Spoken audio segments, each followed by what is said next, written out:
What What's up, boy? good? What's good? What's good? I'm chilling, man. What's going on? Nothing. Everybody, welcome to KK's Corner. This is Will Young, and you know who that is.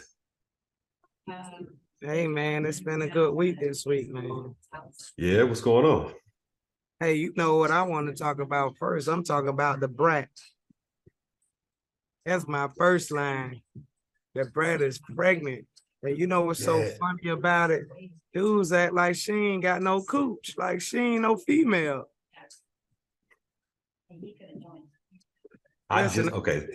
I just saw the picture today, so I want to hear your. I saw it in passing, and so go ahead. I want to hear your perspective on it because I just saw it like an hour ago.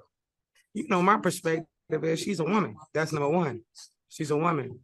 You know, most of the guys like, oh, there's no guy in a relationship if you're a lesbian. It's two women, straight up. So she's a woman. She could bear a baby. She could have a baby. Let her have a baby. So you know, I'm all for it. You know, um, them having a baby. They're married. I mean, why not? No, her wife done had kids, done carry kids. Um, I think it's a beautiful thing. You know, most people don't understand that. Like two guys can't have a baby. They can make one with another female, but you know, if I understand it right, that her wife gave her egg, gave her an egg, and she definitely so the baby gonna look like shit her, the wife, whatever. But it's coming out of her, so it's gonna have a little bit of everybody. Um, so you know, I'm happy for her. I'm happy about the situation, and this sheds light onto situations like I think people look at lesbian couples like who's the most masculine and who's the feminine, keep forgetting that they both women because it don't matter. They open them legs, somebody gonna hit that coot, especially a dude. They don't care what it is. You understand me? So I that's did that. my take on it, man. That was going to be my question. I think that in a kind of masculine driven society, my question was going to be, but you kind of answered it, is this kind of binary attitude of it's either a male female type of relationship in every relationship, even if it's two lesbian. And as you said, there's a like that's discounting a woman as her experience and her beyond Right, physical, even everything physical, but also right. just an experience of being that person in society makes it Yeah. different. And I just yeah, I I appreciate hearing your thoughts. I'm curious more just because I can only imagine the assumption because it's like, oh, she's the man, so to speak. Nobody's the man. Nobody's the man. You got a masculine, you got but I just think their relationship is equal because they're both pretty much prissy, you know. Just one just dressed different. One thing about people got to understand because of how you dress don't mean anything. Most people raise their daughters and they haven't wore a skirt in all their life. Does that mean they're a lesbian? No, it just means that's how they dress. But in this certain situation, people look at the Brat and think she's the guy. But clearly, you know, they're two women. And I keep saying it, no matter how you look at it, no matter what, until somebody get a sex change and do all that, you know, other stuff and, you know, want to be known as a dude or a guy, they two women. Even if they are. See, me, I'm different. I think about things differently, man. Because at the end of the day, whatever God made you, that's what you is. No matter if you change your parts or whatever, you're still that person. If you want to be identified as something else, that's your choice. Do it, whatever the case may be. But my birth certificate say I'm a female. And this oven been closed, but don't get no ideas. So, but if it was a thing, like I would have in my way back then, but nah, I just think it's a beautiful thing, and I'm happy for him, man. I am too. I always find it fascinating because I think that in certain ways, especially in the Black community, that I think as Black men, sometimes we can perpetuate similar kind of sexist tropes that like mainstream establishment already does that we're trying to buck away from. And that Right. kind of sexuality and that demand on what women are, uh, in terms of making a woman masculine in any sense, because we can't handle the type of relationship that doesn't have a man in it. I think Right. that's what, you know what I'm saying? And so a lot of Mhm. men, they force this kind of attitude and this idea on to it. And at this, that's why I appreciate what you said. It's like, at the end of the day, these are two women in a relationship. You know what I'm saying? And so there's a different experience, and we, we don't have to dominate like Right. what an experience is. Right. Right. So We'd be lying if we were saying this is how it yeah, is. man. So But no, I thought the picture was great. For me, I'm man, she like, look good, dog. That stomach big as shit, man. I ain't trying to carry all that around. My stomach big by itself, boy. That shit huge. That and shit like a beach ball. my thing is this, like the Brat is so banging that like men and women just love her. You know what I'm saying? Yeah. You know what I'm saying? You're like, oh yeah, the Brat. Like, You know so how many dudes walk by lesbian, whether it be masculine lesbian, feminine lesbian, it depends on how you handle yourself. They'll hit that. They'll hit it. They'll hit you and your girlfriend. No doubt about it.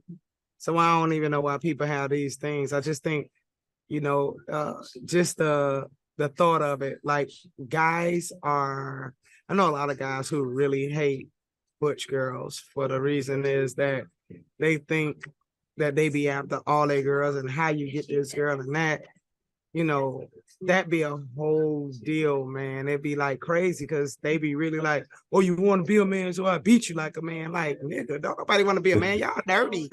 Y'all nasty. Ew. Like, no, I don't want to do that. So it'd be just like I say, just like the hate that the gay guys get. It's a lot of hate on the other side too, because a lot of guys who can't get girls, they just think we just threw fucking Skittles at these girls and made them just come on to the other side of the rainbow. We didn't. Think we threw a pack of Skittles at them. Nah, that shit don't work like that. Most women, like I tell you, the guys be around here, and I ain't supposed to tell this. Y'all be letting y'all girlfriends go on these girl trips. They come back happy. They don't, yeah. I'm telling you, dog, you better vet your girl first. Hey, nobody touching, nobody's kissing, nobody. Yeah, girls get drunk and they start kissing and they go from there. I see So, an amazing hip hop video in that. In that. right. But I had a whole menage a trois there with 15 girls, and she come back. You getting the best loving you could ever get. You could thank us later.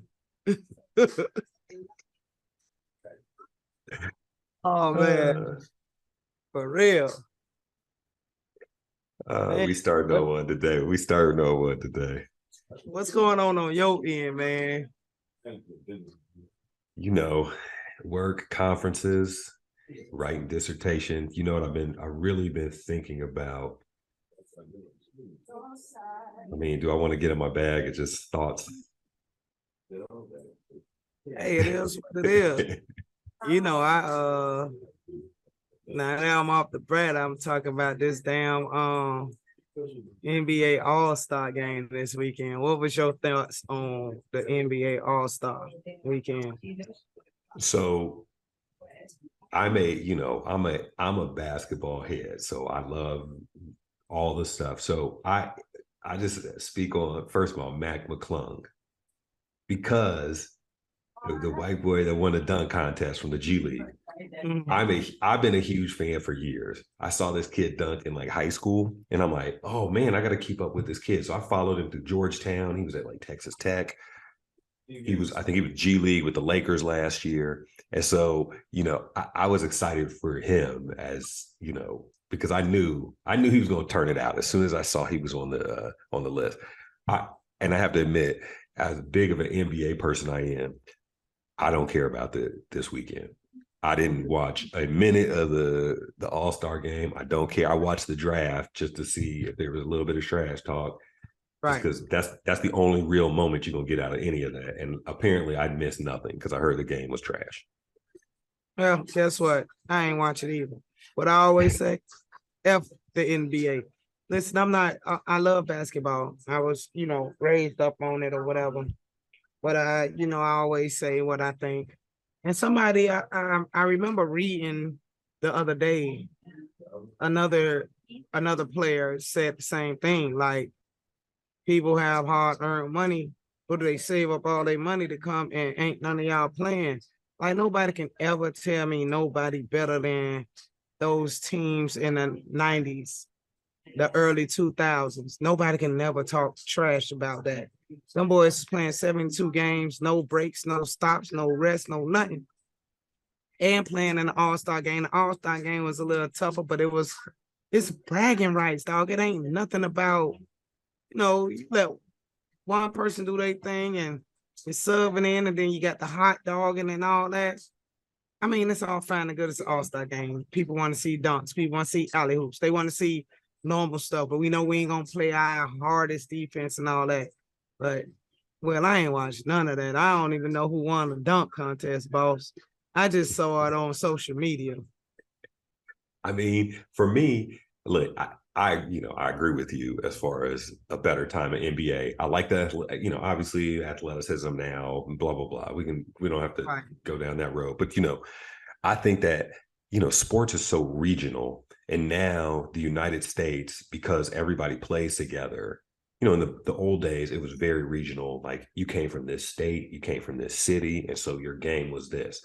But now the United States is a region in its own, especially in basketball. So everybody already knows everybody and plays together. And so there's a different, and it's such a factory now how they build a player. So, there's no hand checking chain. With no hand checking, they don't teach that kind of game. They teach more of a finesse game. So we just have a different, and that's what's interesting to me is the reason the playoffs are the best is because it becomes a half court game. It becomes more strategy. Uh-huh. And which is why the Heat always go further in the playoffs than anybody ever expects, even when they have nobody. If they're in the playoffs, you can expect a half court game. But like in the playoffs, it always ends up half court game because defense clamp down and things like that. So we're not all-star, in the middle of the season and stuff.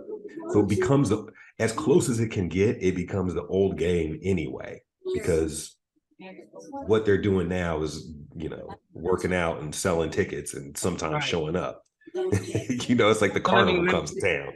Let me ask this question. How many people, like, I know Giannis hurt his hand right before the All-Star game.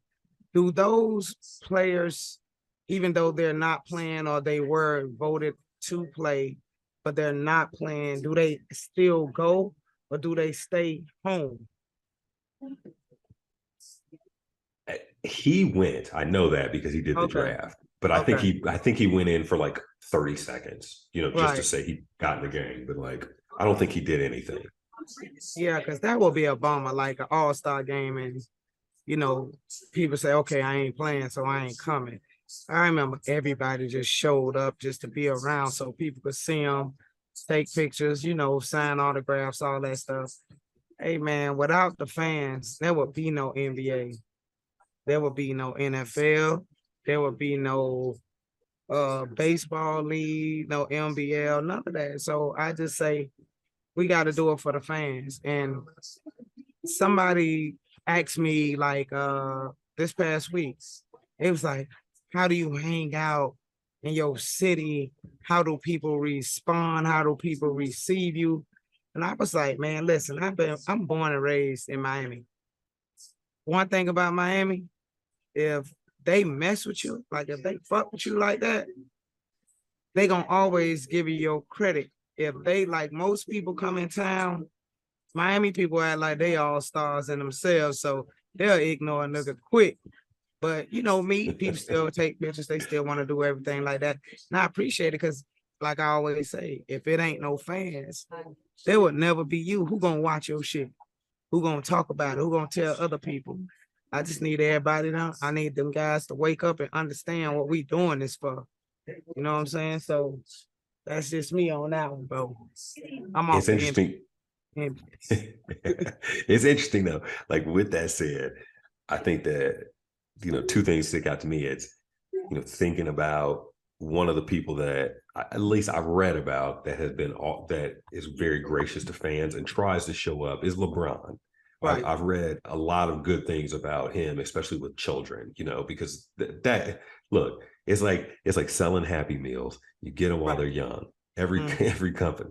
But then the other thing I will say is, out of all the places we've been together, you've always been gracious with fans, and I think that's an important thing for people to realize. It's like, as long as you approach people respectfully, you know what I mean? It's good to be good to the fans because I mean, these content is made, shows are made, sports are watched because the fans come out and support. And just to be a decent human being, like as long as people are respectful. I mean, we've been everywhere. We've been middle of Georgia, in mud and shit to out of the country, and like the love is real, and it's fun to see it. It's fun to see the joy on people's faces. Mm-hmm.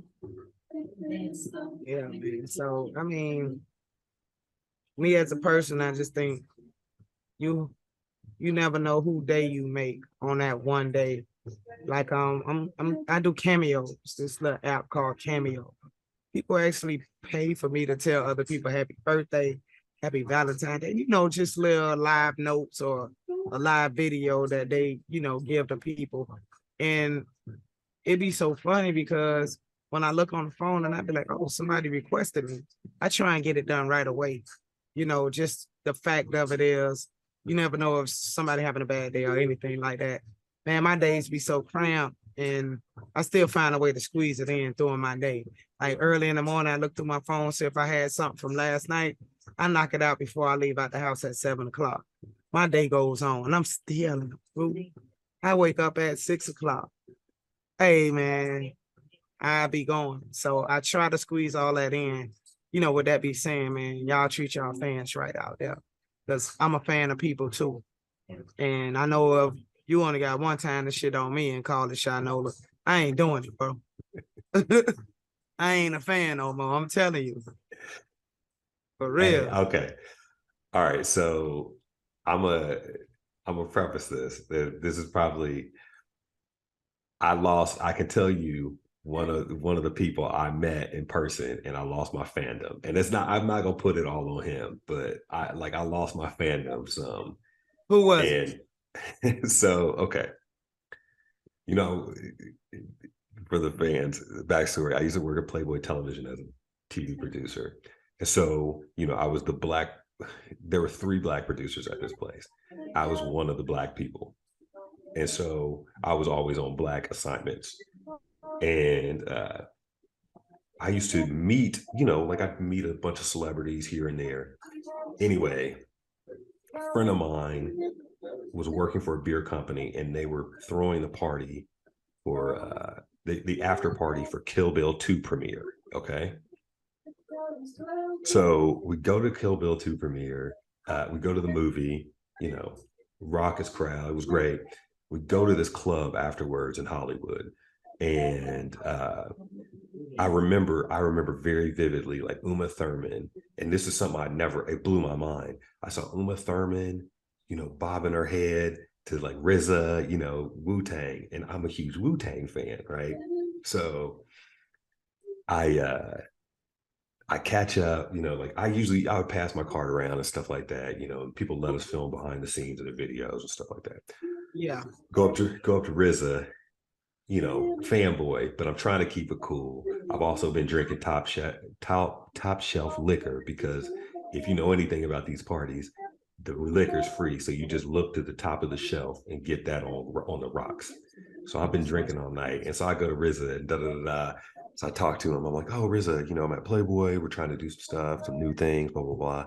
And he just blew me off. He blew me off so hard. Like I couldn't listen to Wu-Tang for like 10 years. Damn, that's that hurt, bro. That's that hurt. It hurt. It hurt. That's hurt right there.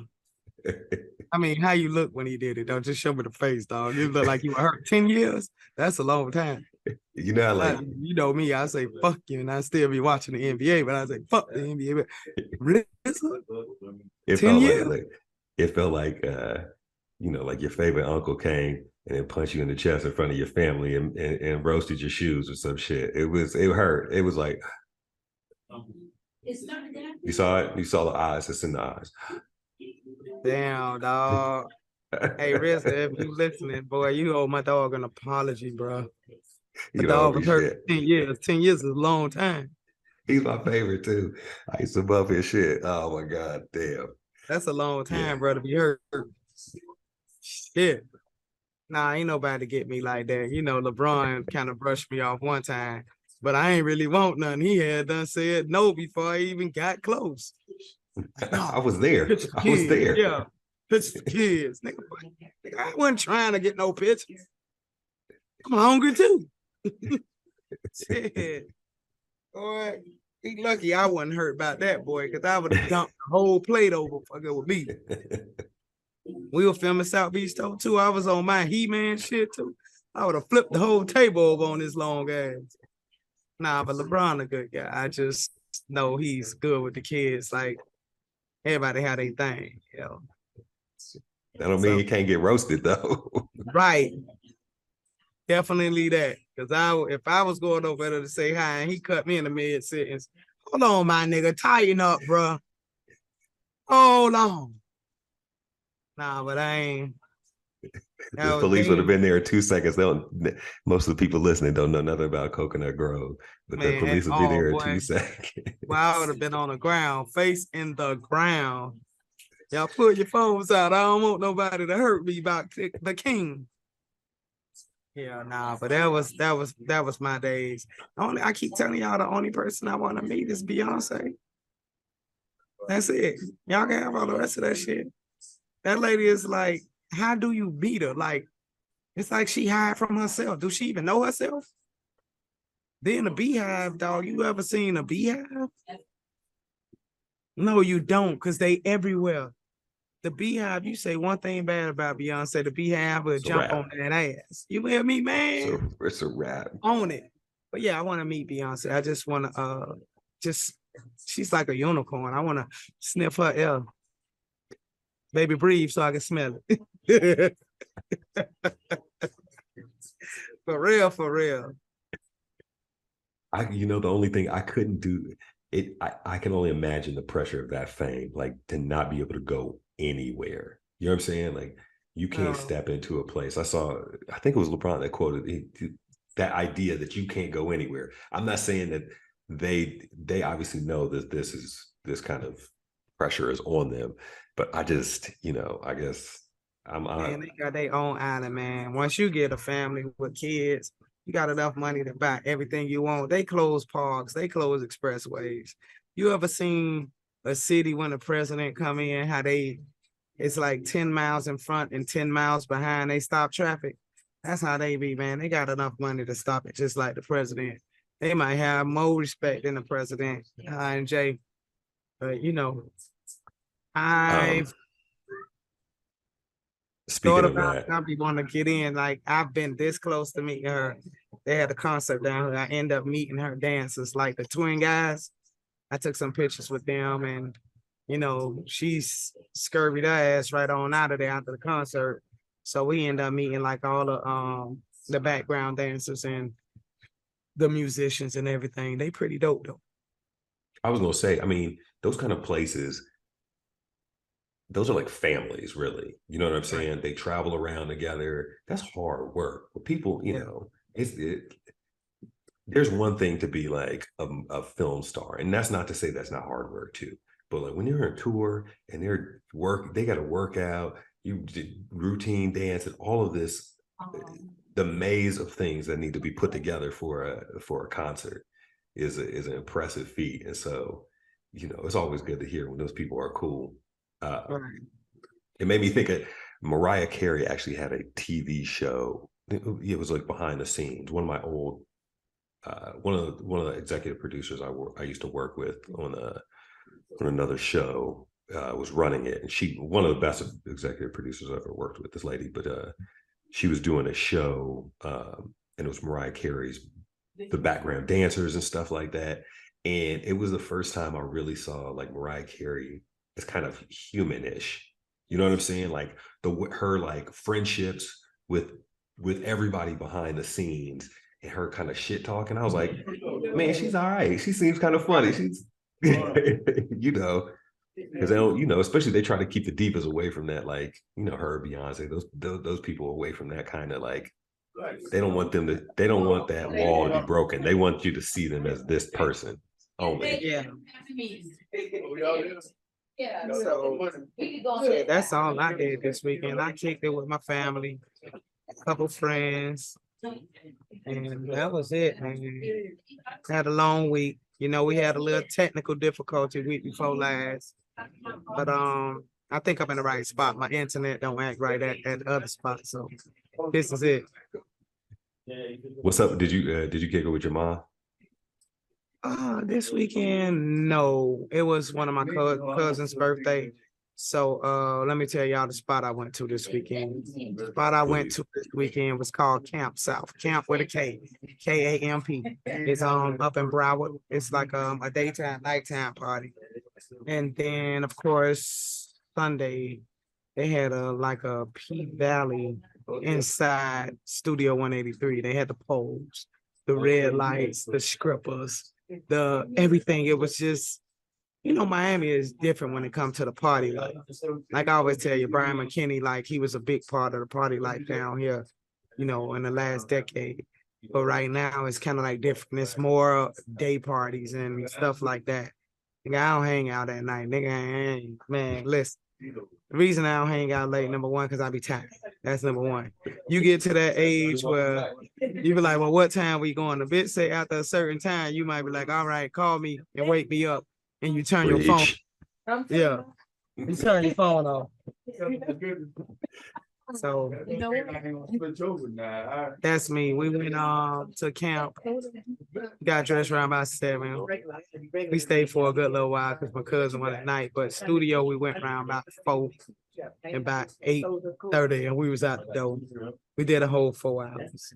So, it was cool. I done seen him 2 times. I got to get him on here. I done seen him 2 times in 2 days, so I got to get him on here. He just be so turned up all the damn time. So I'm gonna upload a short. I'm gonna upload a short on here, and I'm gonna put it on there. So it's gonna be good. Yes, that's what people don't understand. Like, hey, well, I'm with you. Once you hit a certain age threshold, I know, young people always, but I lived a long life. I'm a old spirit, all this bullshit. Years still matter. And at a certain age, I was like, I don't want to party at night. I don't want to be out at night. Like, I'm tired. I want to be in the crib. That shit happen at those. Yeah, but you I get can drink all intoxicated day. late at night. Somebody follow you out the club. Somebody try and rob you. End up killing you, doing all that stuff.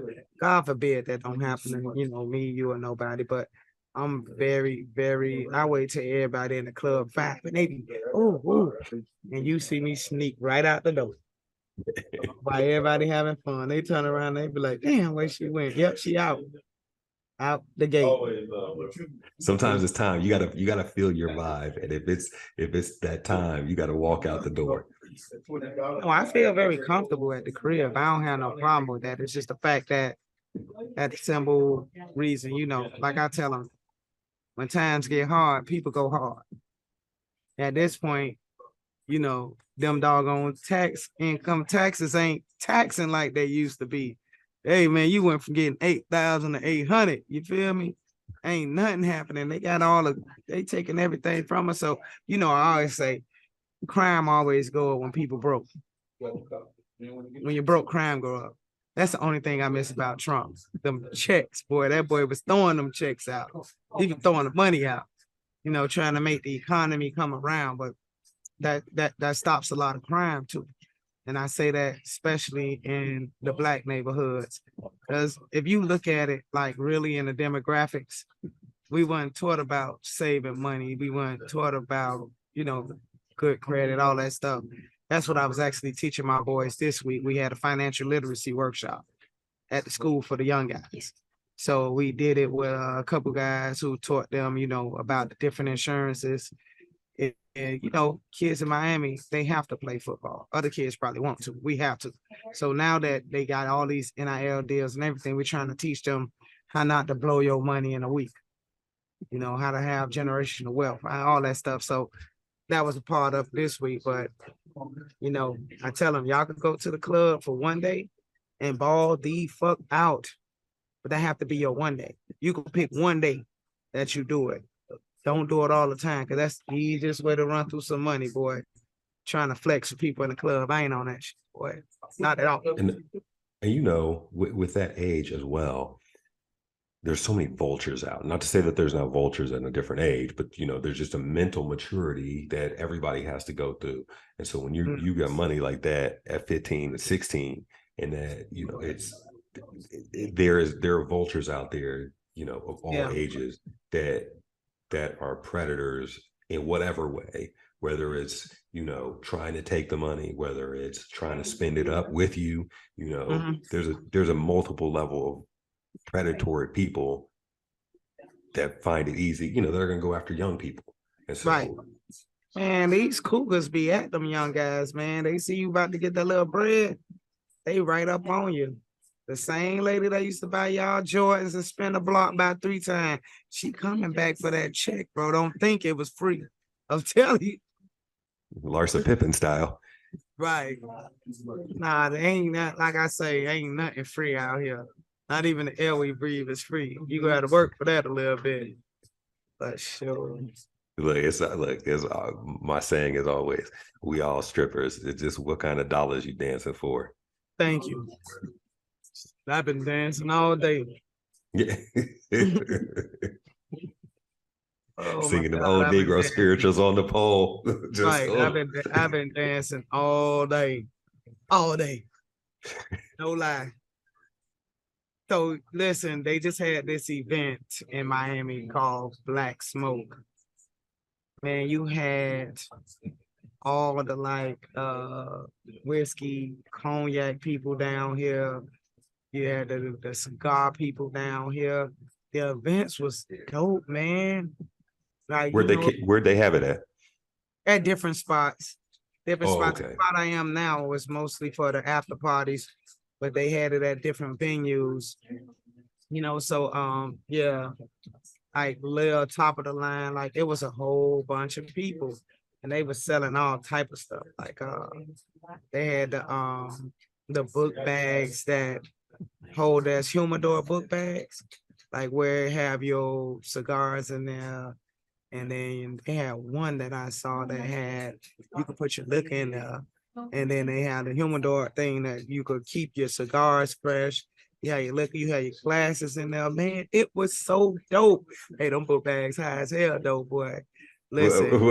What they running around? They run over, I must say, some of them like $1,500 to $2,000.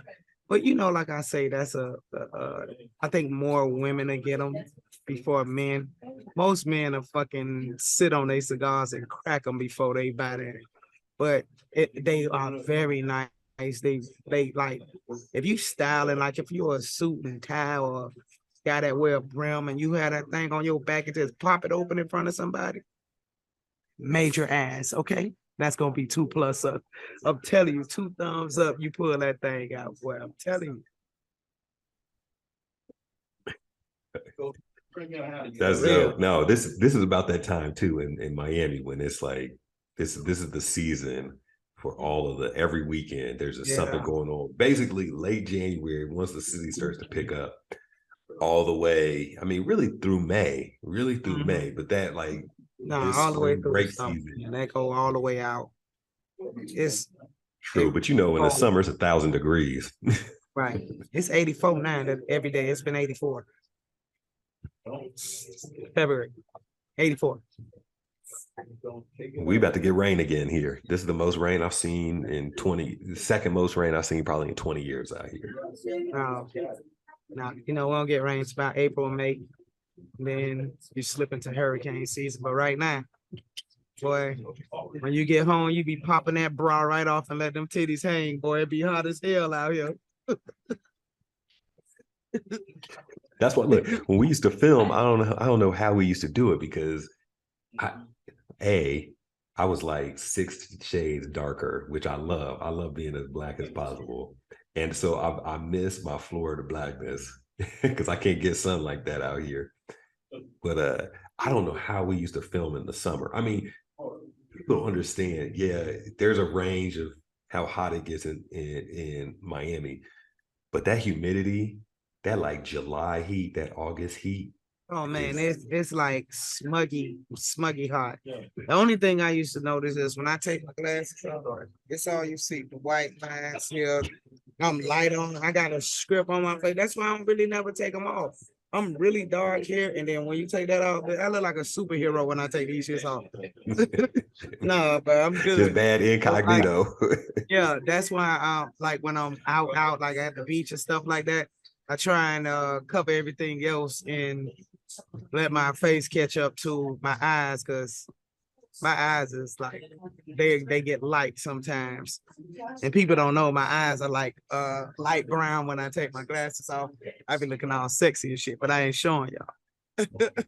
If that ain't free, you got to Right. pay for that. Yes.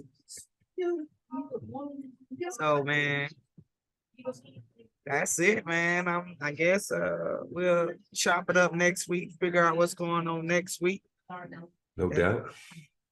I'm gonna add y'all, make sure y'all log on to the YouTube. I'm gonna add a couple shorts from my weekend and let you guys see what be going on. And that's it for KK's Corner tonight. Thank y'all for tuning in. It's your boy Will Young on the other side. Will. Appreciate y'all. Bernie's Corner. Peace out.